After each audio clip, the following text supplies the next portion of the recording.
ગોવિંદપુરા જૂથ પંચાયત વિસ્તારમાં શિવ રેસિડેન્સીના રહીશો દ્વારા રજૂઆત કરાઈ। સ્થાનિક રહીશો અને મહિલાઓએ પંચાયત કચેરી હોબારો। રહીશો દ્વારા ગટરના પાણીના નિકાલની સમસ્યા દૂર કરવાની માગણી કરવામાં આવી। ગટરના પાણી રોડ પર ભરાતા સ્કૂલે જતા બાળકોને ભારે સમસ્યા। ગટરના પાણી સમસ્યાને પગલે ગોવિંદપુરા જૂથ પંચાયતમાં ઉગ્ર રજૂઆત। મહિલાઓ દ્વારા કર્મચારી વિરોધ સૂત્રોચ્ચાર કરાયા।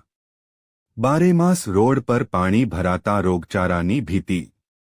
રહીશો દ્વારા ઉકેલ નહીં આવે તો ગાંધી ચિંધ્યા માર્ગે આંદોલન કરવાની ચીમકી।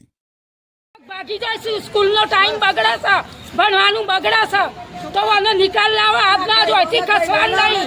કઈ બાજુ સમસ્યા થઈ રહી છે? હા, એ ત્યાં શ્રીજી હાઈટનું પાણી બંધ કરો, ગટરનું પાણી આવે છે, વરસાદનું પાણી કાઢી છે, કોઈ નિકાલ ના કરે।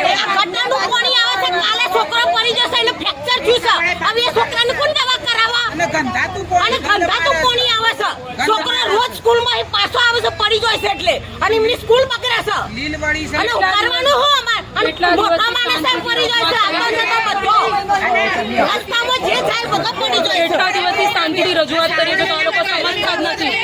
કેટલા સમસ્યા છે? 6 મહિનાથી ચાલે છે। તમે રજૂઆત કરી કોઈને?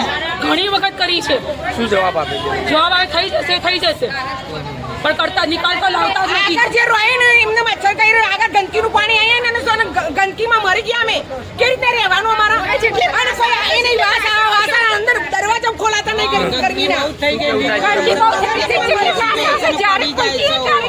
અરજી રજીસ્ટર નંબર તો આવ્યો, ખબર પડે છે અરજી કરી।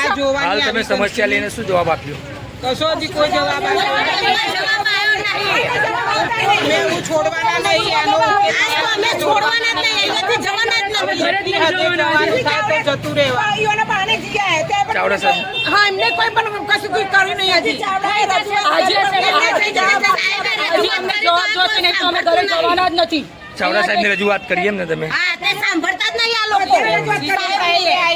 હવે તમે જે કહેતા નગરપાલિકા પંચાયત ભેગું થાય એવું તમે કઈ કહી રહ્યા હતા, શું છે એમાં? અહીંયા ના કરું તો અમે પછી નગરપાલિકામાં તો જઈ શકીએ ને, અમારું કામ તો થવું જોવાનું।